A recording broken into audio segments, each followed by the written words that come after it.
Hello friends, oxidation reduction chapter में अब बात करते हैं उन स्पीशीज के एन फैक्टर की कैलकुलेशंस की जिनमें केवल एक एलिमेंट की ऑक्सीडेशन नंबर में चेंज आता है।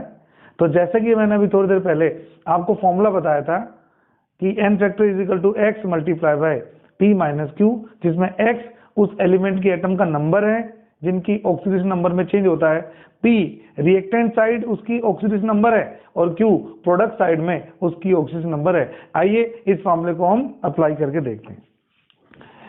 फर्स्ट केस में पहली बात तो मैंने उन एलिमेंट्स को अंडरलाइन किया हुआ है जिन एलिमेंट्स की ऑक्सीडेशन नंबर में चेंज आ रहा है, यानी कि मेरे को जो ऑक्सीडेशन नंबर में चेंज देखना है वो केवल उन एलिमेंट के रिस्पेक्ट में ही देखना है। अब हम बात करें C2O4, आप लोगों को एल्जेब्रिक इक्वेशन बनाकर कार्बन की स्टेट निकालनी आती ही है। Let the state of carbon is x, तो कार्बन का टोटल चार्ज कितना होगा बेटे 2x, एक ऑक्सीजन का 4 है तो +4 इंटू -2 इज इक्वल टू -2। तो इसको जब हम सोल्व करेंगे तो x की वैल्यू कितनी आएगी, मतलब चार्ज कितना आएगा +3। तो यहाँ पर कार्बन की स्टेट है +3 और यहाँ पर कितनी हो गई +4। ऐसे ही सभी एलिमेंट की ऑक्सीजन नंबर रिएक्टेंट में भी निकालनी है और प्रोडक्ट में भी निकालनी है। सल्फर की ऑक्सीडेशन नंबर SO3 -2 में +4, यहाँ कितनी होती है +6। आयोडीन एलिमेंटल स्टेट में 0 और यहाँ कितनी है -1। IO3 यहाँ देख लीजिए, मान लीजिए इसकी स्टेट है x +3 into -2 is equal to -1। तो इस तरह से x की वैल्यू, यानी कि यहाँ पर इसकी स्टेट कितनी आएगी 5 आएगी, -1 -3 +5।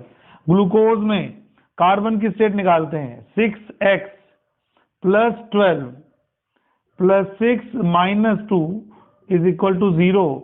तो इसको जब आप सोल्व करेंगे तो x की वैल्यू आएगी 0, क्योंकि 6x +12 -12 0 हो जाएगा तो x की वैल्यू 0 आएगी। तो कार्बन की स्टेट यहाँ पर 0 है ग्लूकोज में और CO2 में आपको पता ही कितनी है +4। तो हम सभी केसेस में देख लेते हैं कि जिस एलिमेंट को अंडरलाइन किया हुआ है उसकी स्टेट में चेंज कैसा हो रहा है। आइए I3 नेगेटिव, बड़ा इंटरेस्टिंग केस है। मान लीजिए एक I की स्टेट x है तो 3 I की कितनी हो गई 3x इज इक्वल टू -1। पूरे का चार्ज कितना है -1। तो यहाँ आयोडीन के एक एटम की स्टेट कितनी आ रही है -1/3 और यहाँ कितनी आ रही है -1। ऐसे ही -1/3 और यहाँ -3। S4O6 टेट्राथायोनेट आयन, मेरे पिछले वीडियो में मैंने आपको इसको डिटेल में लिया था। इसकी जो एवरेज स्टेट होती है वो कितनी होती है 2.5। कैसे निकलती है, आ जाइए 4x -12 is equal to -2, 4x is equal to 10। तो जब 4x इज इक्वल टू 10 होगा तो x की वैल्यू 5/2 या 2.5 आएगी। SO3 में सल्फर की स्टेट कितनी है +4। ऐसे ही H2S में सल्फर की स्टेट -2 से +6 में कन्वर्ट हो रही है। Cl2 एलिमेंटल फॉर्म में 0 स्टेट है। ClO -1 में कितनी स्टेट है इसकी +1। कैसे +1, सपोज इसकी x है स्टेट -2 इज इक्वल टू -1, तो ये आपकी स्टेट आ गई 2 -1 इज इक्वल टू 1। SO2 में साफ दिख रहा है +4 है और H2S में -2। तो मैं क्या कर रहा हूं, मैं सभी की स्टेट्स निकाल रहा हूं। अब ये कन्वर्जन बड़ा इंपॉर्टेंट है, हमें याद भी रखना, बहुत इंपॉर्टेंट केस है। जब पर मैग्नेट आयन एसिडिक मीडियम में कोई रिएक्शन करते हैं तो वो Mn+2 में कन्वर्ट होते हैं, ये आपको याद भी रखना है साथ साथ। जब ये एल्केलाइन मीडियम में कोई रिएक्शन करते हैं या बेसिक मीडियम में रिएक्शन करते हैं तो ये MnO4 में कन्वर्ट होते हैं। और जब ये न्यूट्रल मीडियम में या वीकली बेसिक मीडियम में, न्यूट्रल भी हो सकता है और वीक बेसिक मीडियम भी हो सकता है, और ये हमेशा स्ट्रॉन्ग बेसिक मीडियम में कन्वर्ट होंगे। तो ये आपको याद भी रखना है पर मैग्नेट आयन का क्या फेट रहेगा। अगर एसिडिक मीडियम में रिएक्शन करेंगे तो Mn+2 में जाएंगे, अगर स्ट्रॉन्ग बेसिक मीडियम में रिएक्शन करेंगे तो MnO4 -2 में जाएंगे, और अगर न्यूट्रल या वीकली बेसिक मीडियम में रिएक्शन करते हैं तो MnO2 में जाते हैं। तो Mn की स्टेट साफ दिख रही है +4 है, यहाँ +6 है बच्चों, और यहाँ पर +2 है। फास्फोरस एलिमेंटल स्टेट में 0 है, -3 है, 0 है, निकालेंगे तो +1 आएगी यहाँ। कैसे निकाल लीजिए, एक हाइड्रोजन की +1 है तो 2 की कितनी हो गई +2। Let the state of phosphorus is x, -4 is equal to -1, तो x हो गया आपका 2 x हो गया आपका 4 - 1 3 - 2 +1। चलिए साइनाइड होता है -1, तो यहां इसकी स्टेट अगर x ले लूं, x -6 इज इक्वल टू -4, तो मुझे पता लगा आयरन की स्टेट यहाँ +2 है।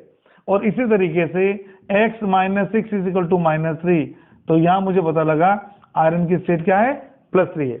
यानी कि जब ये फेरोसाइनाइड कॉम्प्लेक्स से फेरिसाइनाइड कॉम्प्लेक्स में कन्वर्ट होगा तो Fe की स्टेट +2 से +3 में कन्वर्ट होने वाली है। आगे आ जाइए, H2O2 में आपको याद ही है, परोक्साइड में ऑक्सीजन की स्टेट कितनी होती है -1, और एलिमेंटल स्टेट में कितनी हो जाएगी बच्चे 0।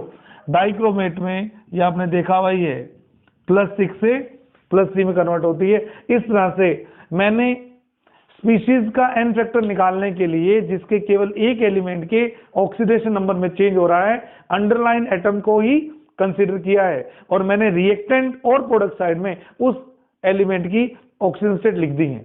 बस अब आपको केवल फॉर्मूला अप्लाई करना है। वो फॉर्मूला आपका क्या था? वो फॉर्मूला था n factor is equal to x multiply by P - Q, जहां x उस एटम का नंबर है जिसकी स्टेट में चेंज हो रहा है, P रिएक्टेंट साइड उसकी ऑक्सीजन नंबर है, और Q प्रोडक्ट साइड उसका ऑक्सीजन नंबर है। अगर आपका आंसर माइनस में आता है तो एन फैक्टर कभी भी माइनस में नहीं लिया जाएगा, केवल उसकी वैल्यू या मोड लेंगे, जो कि हमेशा किसमें होगा प्लस में होगा। आइए एक एक करके हम बात करते हैं। तो अगर मैं इस केस में एन फैक्टर निकालता हूं तो कितने एटम की स्टेट में चेंज हो रहा है 2, तो x की वैल्यू 2 हो गई। रिएक्टेंट साइड कितना था 4 3, प्रोडक्ट साइड कितना था 4, तो वैसे तो ये आंसर आया -2, पर मैंने बोला केवल आपको वैल्यू लेनी है, तो फर्स्ट केस में एन फैक्टर कितना आएगा बेटे 2 आएगा। इसका मीनिंग क्या ये भी सीख लो। अगर ऑक्सिलेट आयन CO2 में कन्वर्ट होता है तो इस प्रोसेस के लिए, इस कन्वर्जन के लिए इसका एन फैक्टर 2 रहेगा, यानी कि इस कन्वर्जन के लिए इसका जो इक्विवेलेंट होगा, इस कन्वर्जन के लिए इसका जो इक्विवेलेंट वेट होगा वो मॉलिक्यूलर वेट का हाफ होगा। इसलिए हम पढ़ रहे हैं एन फैक्टर की कैलकुलेशंस को। आइए एक एक करके हम बात करते हैं। हम बात करते हैं सेकंड केस की। तो हम इसमें एक ही एटम है सल्फर का, तो एन फैक्टर सेकंड केस में क्या होगा 1 4 - 6, और मैंने बोला था आंसर माइनस में तो देना ही नहीं, तो सेकंड वाले का एन फैक्टर कितना आएगा 2 आएगा। ऐसे यहां देख लीजिए कितने एलिमेंट की स्टेट हो रहा है, चेंज हो रहा है 2 में, 0 -1। ध्यान देना कितने एटम है आयोडीन के 2, रिएक्टेंट साइड स्टेट कितनी है 0, माइनस प्रोडक्ट साइड स्टेट कितनी है -1, तो माइनस माइनस प्लस हो गया, तो ये हो गया आपका 1 2 × 1, तो यानी कि इसका एन फैक्टर कितना आएगा बेटे, इसका एन फैक्टर आएगा 2। IO3 माइनस में, IO3 माइनस में +5 -1 में कन्वर्ट हो रही है, तो क्या करता हूं 1 5 -1, तो ये हो जाता है आपका 6। कितने इलेक्ट्रॉन का ट्रांसफर होगा, 6 इलेक्ट्रॉन का ट्रांसफर होगा। इस तरह से इसका एन फैक्टर 6 है, इसका एन फैक्टर 2 है, इसका एन फैक्टर कितना लिखा था 2 है। आइए यहां देखते हैं, -3 से +5 में जाना है आपको। 1 -3 -5 कितना हो गया 8, तो यहां पर आपका एन फैक्टर कितना होगा 8। तो जल्दी जल्दी हम इसको निकाल सकते हैं। कार्बन के 6 एटम्स थे, स्टेट कितनी थी 0 से कहां जा रही है 4 में, तो याद रखिएगा यहां जो एन फैक्टर आएगा, यहां एन फैक्टर आएगा आपका 24।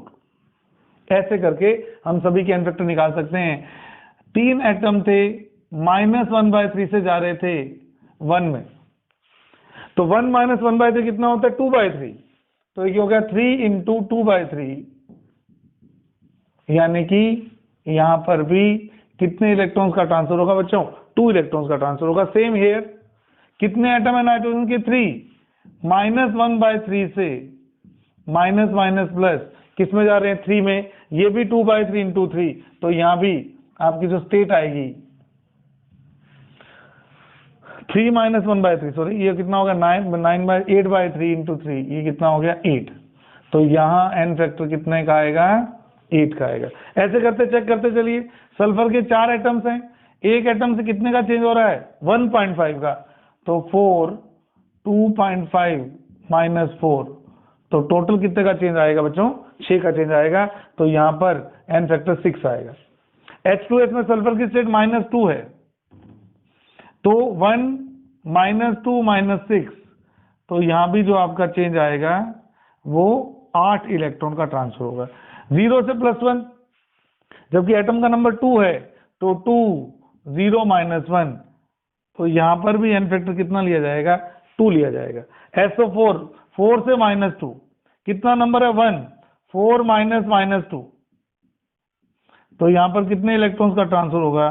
यहाँ पर 6 इलेक्ट्रॉन्स का ट्रांसफर होगा। ऐसे ही जब MnO4 -1 +2 में जाएगा तो कितने इलेक्ट्रॉन का ट्रांसफर है? 7 -2 5। तो इस कन्वर्जन के लिए यानी कि एसिडिक मीडियम में इसका n फैक्टर 5 रहेगा। अगर मैं बात करूं सेकंड केस की, बेसिक मीडियम में +7 से +6 में जा रहा है, तो यहाँ केवल 1 इलेक्ट्रॉन का ट्रांसफर होगा। +7 से +4 में जा रहा है, तो यहाँ केवल 3 इलेक्ट्रॉन्स का ट्रांसफर होगा। तो याद रखना MnO4 माइनस का एसिडिक मीडियम n फैक्टर 5 है, strongly alkaline medium n factor 1 है, और न्यूट्रल मीडियम n फैक्टर कितना है आपका? 3 है। P4 एटम का नंबर 4 0 -3, तो कितने इलेक्ट्रॉन्स का ट्रांसफर होगा बेटे? यहाँ पर 12 इलेक्ट्रॉन्स का ट्रांसफर होगा। यहाँ पर भी वापस वही 4 0 -1 सॉरी, कितना हो गया? 4, तो कितने इलेक्ट्रॉन्स का ट्रांसफर होगा? यहाँ आपके 4 इलेक्ट्रॉन्स का ट्रांसफर होगा, n फैक्टर 4 हो जाएगा। +2 से जा रहा है +3, +2 से जा रहा है +3, तो 1 एटम है, 2 से 3 जाएगा, तो n फैक्टर कितना लिया जाएगा? n फैक्टर 1 लिया जाएगा। -1 से 0, लेकिन एटम है 2, ये देखो 2, तो क्या हो जाएगा? -1 -0, तो H2O2 का भी याद रखना है, एसिडिक मीडियम में और बेसिक मीडियम में n फैक्टर हमेशा 2 लिया जाता है।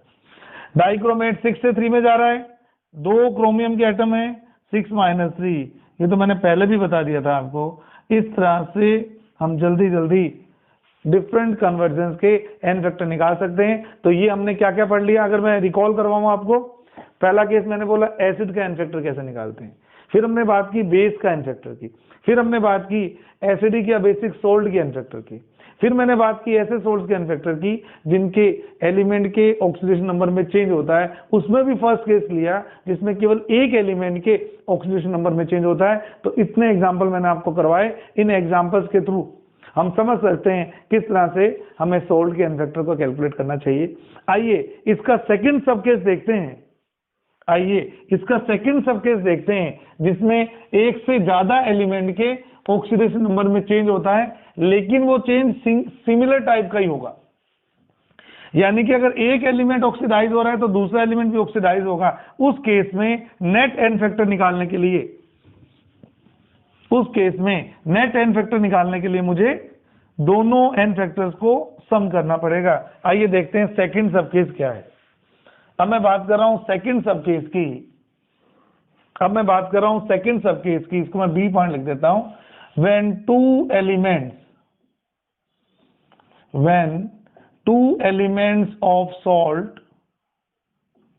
undergoes change in oxidation number. लेकिन ये केस कौन सा ले रहा हूं?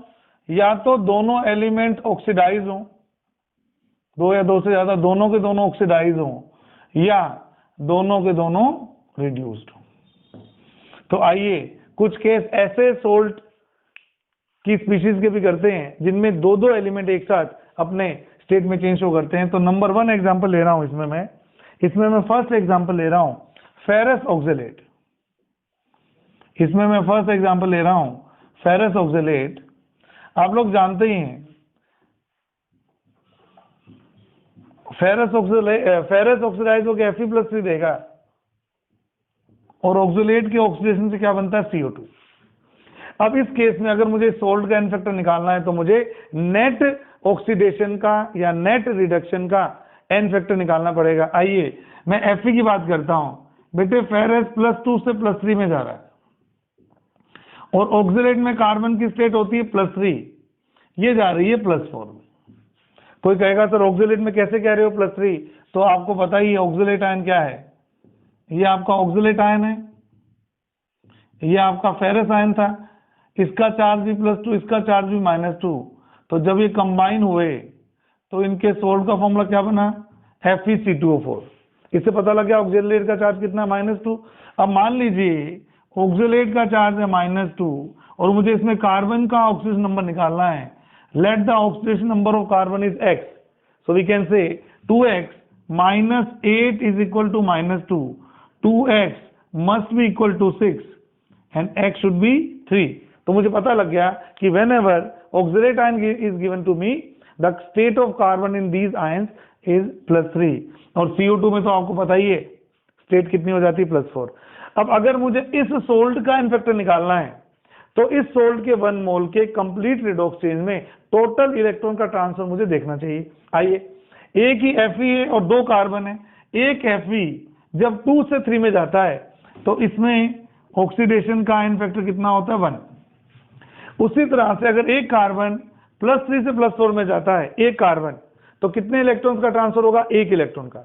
लेकिन हमारे सोल्ट में 2 कार्बन एटम प्रेजेंट है, तो कार्बन के कारण जो ऑक्सीडेशन आयन फैक्टर आएगा वो कितना आएगा, 2। तो आप ध्यान दीजिए बेटे, ये भी ऑक्सीडेशन है, 2 से 3 का जाना, कार्बन भी +3 से +4 में जा रहा है ऑक्सीडेशन। तो अगर मेरे को कोई कहेगा कि नेट ऑक्सीडेशन का एन फैक्टर बताओ, तो मैं दोनों के एन फैक्टर को ऐड कर दूंगा। तो मैं क्या कहूंगा कि जब भी फेरस ऑक्सिलेट फेरिक आयंस और CO2 आयन में कन्वर्ट होता है तो इसका एन फैक्टर कितना आएगा, नेट 3 एन फैक्टर आएगा। इस तरह से बिल्कुल उसी तरह से अगर मैं एग्जांपल नंबर 2 की बात करूं, इस बार मैंने क्या लिया, इस बार मैंने लिया फेरिक ऑक्सिलेट। चेक इट, आप फॉर्मूला देख लीजिए, Fe+3 है और C2O4 -2 है। अब ये अगर जा रहा है फेरिक आयंस में और CO2 में, तो Fe तो +3 में ही था, कार्बन यहां +3 में था, Fe की स्टेट में तो कोई चेंज नहीं हुआ बेटे, लेकिन कार्बन की स्टेट में चेंज हो गया। तो एक तरह से तो ये सिंगल एलिमेंट वाला केस हुआ, दिखने को जरूर Fe आपका इन्वॉल्व हो रहा है, लेकिन Fe की स्टेट में कोई चेंज नहीं आ रहा बेटे। तो यहां तो कोई इलेक्ट्रॉन का ट्रांसफर हुआ ही नहीं, ऑक्सीडेशन केवल किसका हो रहा है, कार्बन का। तो जरा देखिए, इस पूरे 1 मोल में कार्बन एटम्स के मोल्स कितने हैं, सोल्ट का एन फैक्टर का मतलब उसके 1 मोल में रिडॉक्स चेन में कितने इलेक्ट्रॉन का ट्रांसफर हुआ। आप देख रहे हैं कार्बन के 6 एटम्स है, तो जब एक कार्बन 3 से 4 में जाता है तो 1 इलेक्ट्रॉन का ट्रांसफर होता है। तो यहां पर भी ऑक्सीडेशन का एन फैक्टर कितना होगा, 6 होगा। इस तरह से एक से ज्यादा एलिमेंट आए तो भी हम कर सकते हैं, और अगर सोल्ट में एक एलिमेंट की स्टेट में कोई चेंज नहीं हो, केवल दूसरे एलिमेंट की स्टेट में चेंज होगा, तो भी हम इसको निकाल सकते हैं। एक और एग्जांपल मेरे दिमाग में आ रहा बड़ा अच्छा, आर्सेनियस सल्फाइड कन्वर्ट होता है आर्सेनाइड आयन में और SO4 -2 में। अब आपसे पूछा गया बताओ इसके लिए बताइए, तो पहले तो मैं स्टेट निकालूंगा। आर्सेनियस का चार्ज कितना है बेटे, +3। सल्फाइड में सल्फर का चार्ज कितना होता है, -2। यहां पर आर्सेनिक का चार्ज कितना आएगा, +5। x -8 is equal to -3, x is equal to 8 - 3 इसकी +5। और सल्फेट में सल्फर का चार्ज कितना होता है, +6। तो क्या कर रहा हूं, एक आर्सेनिक जब AS2O3 से ASO4 -3 में जाता है तो कितने इलेक्ट्रॉन्स का ट्रांसफर होता है, 2 इलेक्ट्रॉन्स का। तो अगर 2 आर्सेनिक जाएंगे तो इसके कारण ऑक्सीडेशन का एन फैक्टर कितना आएगा बेटे, 4 आएगा। भाई एक आर्सेनिक 3 से 5 में जाएगा तो 2 इलेक्ट्रॉन्स का ऑक्सीजन होगा। मेरे वाले सोल्ट में कितने आर्सेनिक जाएंगे, 2, तो 2 से मल्टीप्लाई कर दिया 4। ऐसे ही सल्फर को देखो, बहुत इंटरेस्टिंग है। एक सल्फर जब -2 से +6 में जाता है तो कितने इलेक्ट्रॉन्स का ट्रांसफर होता है। तो कई बच्चे गलती से 4 कर देंगे, -2 और 6 का डिफरेंस 4 नहीं होता, -2 और 6 का डिफरेंस 8 होता है। -2 से 6 में जाएगा तो 8 इलेक्ट्रॉन का ट्रांसफर है। अगर एक सल्फर में 8 का ट्रांसफर है तो यहां पर सल्फर के कितने एटम्स है, 3। तो सल्फर के कारण जो ऑक्सीडेशन का एन फैक्टर होगा वो कितना होगा बेटे, 24 होगा, 8 × 3। तो अगर मेरे से पूरे सोल्ट का एन फैक्टर पूछेगा तो मैं इन दोनों एलिमेंट के टोटल इलेक्ट्रॉन ट्रांसफर को देखूंगा, तो एन ऑक्सीडेशन जो टोटल आएगा वो 28, यानी कि इस सोल्ट का एन फैक्टर कितना आएगा, 28 आएगा अगर ये ESO4-3 में और SO4-2 में कन्वर्ट होता है। इसी तरह से एक और केस मेरे ध्यान में आ रहा है। सपोज मेरे पास है क्यूप्रेस फॉस्फाइड, इसका नाम है क्यूप्रेस फॉस्फाइड।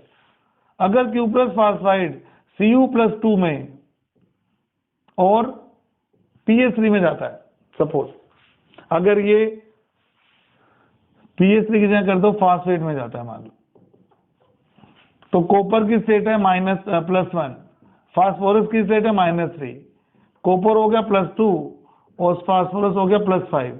तो कॉपर का क्या हुआ, ऑक्सीडेशन, फास्फोरस का भी क्या हुआ, ऑक्सीडेशन। तो कॉपर का कितने का चेंज हुआ है, 3 कॉपर हैं, एक कॉपर से कितने का ट्रांसफर हो रहा है, 1 इलेक्ट्रॉन का। तो 3 कॉपर से कितने का ट्रांसफर होगा, 3 इलेक्ट्रॉन्स का। तो कॉपर के कारण 3 इलेक्ट्रॉन का ट्रांसफर है। -3 से +5 कितने इलेक्ट्रॉन्स का ट्रांसफर है, 8 इलेक्ट्रॉन्स का। जब दोनों तरफ साइन डिफरेंट होता है तो जोड़ दिया करो दोनों को, 5 + 3 8। तो यहाँ पर फास्फोरस के ऑक्सीडेशन के कारण कितने इलेक्ट्रॉन्स का ट्रांसफर हो रहा है, 8 इलेक्ट्रॉन्स का। यानी कि पूरे सोल्ट का इस कन्वर्जन के लिए एन फैक्टर कितना लिया जाएगा, 11 एन फैक्टर लिया जाएगा। तो इस तरह से एक और एग्जांपल लास्ट, मान लीजिए एक अच्छा एग्जांपल लेते हैं। मेरे पास फेरोसाइनाइड आयन है,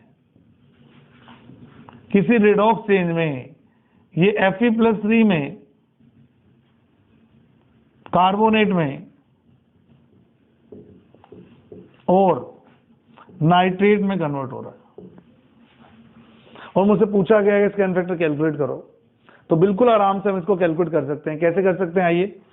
Fe की स्टेट है इसमें +2, यहां पर Fe का चार्ज है +2, कार्बन का चार्ज, साइनाइड में कार्बन का चार्ज निकालने के लिए आप इसको Cn-1 मानते हैं। तो हम क्या बोलते हैं कि कार्बन की स्टेट तो यहाँ कितनी है, +2 है, और नाइट्रोजन की स्टेट यहाँ कितनी है, -3 है। तो कार्बन +2 में है, नाइट्रोजन -3 में। अब प्रोडक्ट साइड चलते हैं। प्रोडक्ट साइड अगर चलोगे तो Fe+3 में, कार्बन +4 में और नाइट्रोजन +5 में। तो देखिए Fe के कारण कितने इलेक्ट्रॉन का ट्रांसफर हुआ है, 1 इलेक्ट्रॉन का। कार्बन के कारण, एक कार्बन के कारण 2 इलेक्ट्रॉन का ट्रांसफर हुआ है। तो टोटल 6 कार्बन है इसमें। तो एक कार्बन के कारण अगर 2 से 4 में जा रहा है, 2 इलेक्ट्रॉन का ट्रांसफर है, तो 6 कार्बन के कारण कितना होगा, 12 इलेक्ट्रॉन का ट्रांसफर होगा। उसी तरह से एक नाइट्रोजन जब -3 से +5 में जाएगा तो कितने इलेक्ट्रॉन्स का ट्रांसफर होगा, 8 इलेक्ट्रॉन्स का ट्रांसफर होगा। और इसके अंदर 6 नाइट्रोजन है, तो अगर 1 नाइट्रोजन से 8 का ट्रांसफर होता है तो 6 नाइट्रोजन से 48 इलेक्ट्रॉन्स का ऑक्सीडेशन होगा। सभी एलिमेंट्स का ऑक्सीडेशन हो रहा है, तो नेट ऑक्सीडेशन आपका आ जाएगा इस कॉम्प्लेक्स के लिए। टोटल जोड़ दो, 48 + 12 60, 60 + 1 61। तो 61 इलेक्ट्रॉन्स के ट्रांसफर से आपका फेरोसाइनाइड आयन जो है वो फेरिक आयंस में, कार्बोनेट में और नाइट्रेट आयन में कन्वर्ट होता है। इस तरह से हम अलग अलग एलिमेंट के स्टेट में चेंज निकालकर नेट एन फैक्टर की कैलकुलेशन भी बड़े आराम से कर सकते हैं।